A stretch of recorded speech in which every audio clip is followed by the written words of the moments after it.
नमस्कार। आज सुनेंगे कहानी लालची पति। एक फूटी कौड़ी भी नहीं मिलेगी तुषार और अनन्या तुम दोनों को। आज के बाद इस चौखट पर कदम भी मत रखना। मर गए ऐसे दामाद और बेटी मेरे लिए। विक्रमजीत जी की दहाड़ से पूरा कमरा थर्रा उठा। गुस्से की मारे उनका चेहरा लाल हो चुका था और हाथ में पकड़ा कांच का गिलास फर्श पर गिरकर चकनाचूर हो गया था। ठीक वैसे ही जैसे 2 साल पहले अनन्या ने उनकी इज्जत और सपनों को चकनाचूर कर दिया था। ड्राइंग रूम का सन्नाटा चीख रहा था। अनन्या घुटनों के बल बैठी फूट फूट कर रो रही थी। उसका पति तुषार सोफे पर पैर चढ़ाए बेशर्मों की तरह मुस्कुरा रहा था और कोने में खड़ी अनन्या की माँ मालती देवी पति का गुस्सा देख डर से कांप रही थी। अनन्या ने रोते हुए कहा, पापा प्लीज ऐसा मत कहिए। तुषार को बिजनेस के लिए 5 लाख रुपए की बहुत जरूरत है, नहीं तो बर्बाद हो जाएंगे हम। विक्रमजीत जी गुस्से में चिल्लाए, बर्बाद तो ये पहले से ही था। भिखारी आदमी कितना बर्बाद होगा। निकल जाओ तुम दोनों मेरे घर से। उनकी आंखों में नफरत और दर्द का सैलाब था। बर्बाद तो तुम उसी दिन हो गई थी जिस दिन इस आवारा और निकम्मे लड़के के लिए तुमने हमारे परसों के प्यार को लात मार दी थी। आज किस मुंह से 5 लाख की भीख मांगने आई हो। तुम्हें तो हमारी जरूरत ही नहीं थी ना। तुम्हें तो बस इसके प्यार की जरूरत थी। अपनी मर्जी से लव मैरिज का शौक पूरा हो गया या अभी कोई कसर बाकी है। विक्रमजीत जी का ये रौद्र रूप देख अनन्या का कलेजा काम गया। आज 2 साल बाद उसके उस प्यार के भ्रम का घड़ा फूटने वाला था जिसके लिए उसने पूरी दुनिया से बगावत की थी। बात 2 साल पहले की थी। अनन्या अपने माता पिता विक्रमजीत जी और मालती देवी की इकलौती और बेहद लाडली बेटी थी।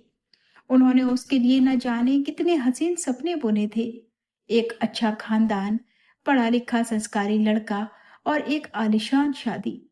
लेकिन अनन्या को कॉलेज के एक निठल्ले और कामचोर लड़के तुषार से प्यार हो गया।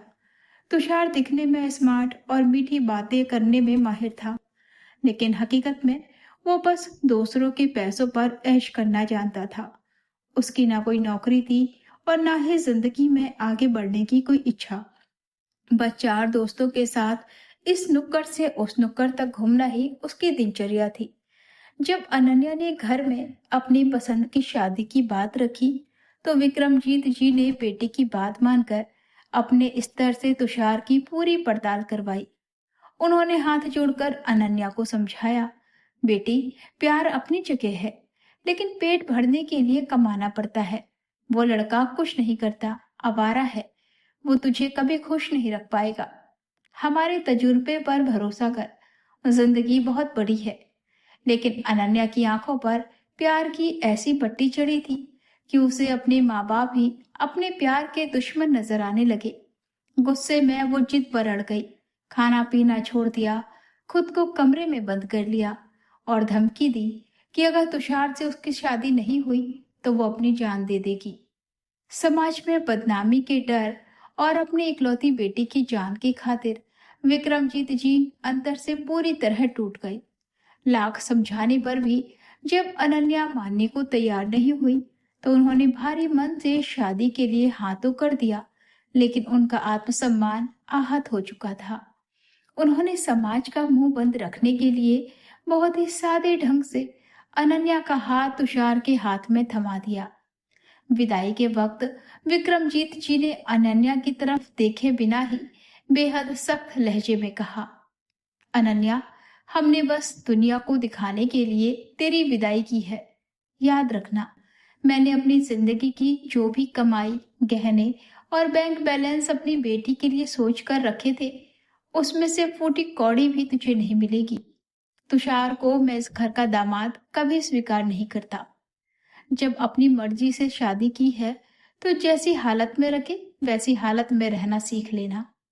अब हमसे कोई रिश्ता मत रखना। आज के बाद तुम हमारे लिए मर गई। शुरुआत के 2-3 महीने तो अनन्या को सब कुछ एक हसीन सपने की तरह लगा, लेकिन जैसे ही शादी का बुखार उतरा, घर का राशन, बिजली का बिल और मकान का किराया सामने आया, तुषार के तेवर अचानक बदलने लगे। वो नौकरी ढूंढने की जगह सारा दिन दोस्तों के साथ घूमता और शाम को घर आकर अनन्या पर ताने कसता। तुम अपने अमीर बाप से पैसे क्यों नहीं मांगती? कैसा पत्थर दिल बाप है। बेटी की हालत पर तरस नहीं आता। घर में खाने के लाले हैं, कम से कम तुम जाओ और कुछ मदद लेकर आओ। अनन्या अपनी माँ मालती देवी के पास आई और हाथ पकड़कर बोली, माँ, तुषार को पैसों की सख्त जरूरत है। राशन के भी पैसे नहीं हैं। पापा को मत बताना, प्लीज मदद कर दो। माँ का दिल तो वो आखिर माँ का दिल होता है। मालती जी से अपनी बेटी का रोता चेहरा देखा नहीं गया। उन्होंने अपनी घरेलू बचत से अनन्या को 2,000 रुपए दे दिए। लेकिन इन पैसों ने तुषार के मुंह में लालच का खून लगा दिया। जब भी उसे नशे या अय्याशी के लिए पैसे चाहिए होते, वो अनन्या को मोहरा बनाकर मायके भेज देता। कभी 2,000 तो कभी 5,000। मालती जी चोरी छिपे देती रही। वक्त बीतता गया और तुषार की मांगे अब लाखों में पहुंच गई। एक दिन वो शराब के नशे में धुत होकर आया और अनन्या का हाथ मरोड़ते हुए चिल्लाया, मुझे एक बड़ा बिजनेस शुरू करना है और इसके लिए 5 लाख रुपए चाहिए। सीधे अपने बाप के पास जा और लेकर आ, वरना तेरा इस घर में रहना मुश्किल कर दूंगा। डर के मारे अनन्या सीधे अपनी माँ के पास पहुंची और पूरी सच्चाई बताई। मालती जी के पैरों तले जमीन खिसक गई। उन्हें अपनी गलती का एहसास हुआ कि उनकी ममता ने ही तुषार जैसे लालची इंसान को बढ़ावा दिया है। उन्होंने तय किया कि अब वो अपने पति से सच नहीं छुपाएंगी।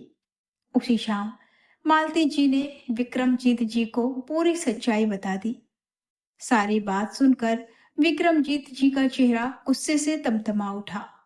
उन्होंने तुरंत तुषार और अनन्या को घर बुलाया। तुषार को लगा कि शायद ससुर जी 5 लाख का चेक देंगे, इसलिए वो बड़े ठाट से वहां पहुंचा। विक्रमजीत जी ने एक कोरा कागज और पेन निकाला और तुषार के सामने फेंकते हुए बोले, तुझे 5 लाख रुपए चाहिए?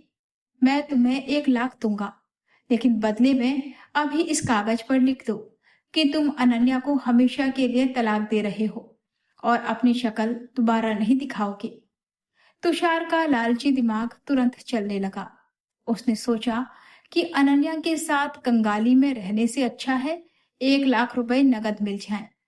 उसने बिना एक पल गवाए जैसे ही पेन उठाया, विक्रमजीत जी ने झपट्टा मारकर पेन छीन लिया और तुषार को एक जोरदार थप्पड़ रसीद कर दिया। विक्रमजीत जी ने तुषार की कॉलर पकड़ी और कहा, तेरी औकात में शादी के पहले दिन से जानता था। तू मेरी बेटी से नहीं, बस मेरे पैसों से प्यार करता था। एक ढीला नहीं मिलेगा तुझे। फिर वे अनन्या की तरफ मुड़े और बोले, अनन्या, तुमने अपनी मर्जी चुनी थी ना, अब भुगतो। आज के बाद इस घर के दरवाजे तुम्हारे लिए हमेशा के लिए बंद हैं। उन्होंने दोनों को धक्के देकर घर से बाहर निकाला और दरवाजा बंद कर लिया। सड़क पर आते ही तुषार का असली रूप बाहर आ गया। उसने गुस्से में अनन्या को जोर का धक्का दिया, जिससे वो कंक्रीट की सड़क पर घुटनों के बल गिर पड़ी। तुषार चिल्लाया, कंगाल औरत, जब तेरा बाप तुझे एक फूटी कौड़ी नहीं दे सकता, तो तेरी मेरी जिंदगी में कोई जरूरत नहीं है। इतना कहकर वो अनन्या को वहीं अकेला छोड़कर चला गया। अनन्या सुनसान सड़क पर अकेली बैठी फूट फूट कर रो रही थी। उसका स्वाभिमान और प्यार दोनों टूट चुके थे। उसे एहसास हुआ कि उसने अपने माता पिता के सच्चे प्यार को ठुकरा कर एक पीतल के टुकड़े को सोना समझ लिया था। गहरे पछतावे और शर्मिंदगी से भरी अनन्या ने उस रात एक फैसला किया। उसने तय किया कि वो अब ना तो उस धोखेबाज तुषार के पास वापस जाएगी और ना ही अपने माता पिता के सामने लाचार बनकर भीख मांगेगी। अपनी गलती का प्रायश्चित रोने से नहीं, बल्कि खुद को साबित करने से होगा। अनन्या ने अपने आंसू पोंछे और शहर के एक छोटे से वर्किंग वुमेन हॉस्टल में शरण ली। उसने अपनी पढ़ाई और हुनर के बल पर एक छोटी सी नौकरी ढूंढी। दिन रात मेहनत करके उसने न सिर्फ अपना खर्च उठाया, बल्कि अपनी काबिलियत से कॉरपोरेट जगत में अपनी एक पहचान बनाई। 2 साल बीत गए।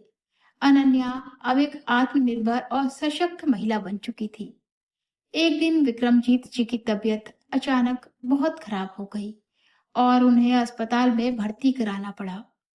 तुषार, जिसे अनन्या की नई सफलता का पता चला था, वो अस्पताल पहुंच गया और विक्रमजीत जी के सामने अनन्या से हमदर्दी जताने का नाटक करने लगा ताकि वो संपत्ति में अपना हिस्सा ऐंठ सके। तभी अनन्या वहां पहुंची।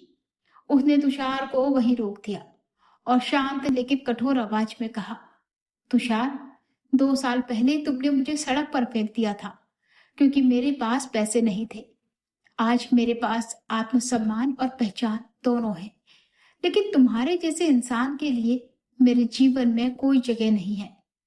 अनन्या ने पुलिस को बुलाकर तुषार को उसके पुराने कारनामों और प्रताड़ना के जुर्म में वहीं से बाहर करवा दिया। फिर अनन्या अपने पापा के पलंग के पास घुटनों के बल बैठी। उसकी आंखों में इस बार लाचारी के नहीं, बल्कि आत्मग्लानि और आत्मसम्मान के मिले जुले आंसू थे। उसने अपने पिता के पैर छूकर कहा, पापा, मैं जानती हूँ कि मेरा अपराध क्षमा योग्य नहीं है। आपने मुझे जो सजा दी, उसने मुझे सही और गलत का फर्क सिखाया। मैं आज आपसे आपका पैसा या सहारा मांगने नहीं आई हूँ। बस आपकी ये बेटी आपको ये बताने आई है कि अब वो भटकी हुई अनन्या नहीं रही। आपकी दी हुई परवरिश अब जाग चुकी है। विक्रमजीत जी ने अपनी बेटी की आंखों में वो पछतावा, स्वाभिमान और परिपक्वता देखी जो वे 2 साल पहले देखना चाहते थे। उन्होंने अनन्या के सिर पर हाथ रखा और आंखों में आए आंसू को पोंछते हुए उसे गले से लगा लिया। सच का सवेरा हो चुका था। भ्रम की चादर उतर चुकी थी और एक बेटी को सही मायनों में अपनी आजादी और परिवार वापस मिल गया था। दोस्तों, माता पिता का अनुभव और उनका प्रेम जीवन की सबसे बड़ी ढाल होता है। आकर्षण और क्षणिक प्यार में अंधे होकर अपनों का दिल दुखाने से अक्सर इंसान को पछतावे के सिवा कुछ हासिल नहीं होता। लेकिन यदि गलती का एहसास हो जाए तो लाचार बनने के बजाय आत्मनिर्भर बनकर अपने स्वाभिमान को पुनः प्राप्त करना ही सच्चा प्रायश्चित है। आपकी राय हमारे लिए महत्वपूर्ण है, इसलिए हमें जरूर बताएं, क्या विक्रमजीत जी का अनन्या को घर से निकालना सही फैसला था? और क्या आज के समय में युवाओं का अपने माता पिता के अनुभव को नजरअंदाज करके जल्दबाजी में फैसला लेना सही है? अपनी कीमती राय कमेंट बॉक्स में जरूर शेयर करें। दोस्तों, अगर आपको ये कहानी पसंद आई हो तो वीडियो को लाइक करें और चैनल को सब्सक्राइब जरूर करें।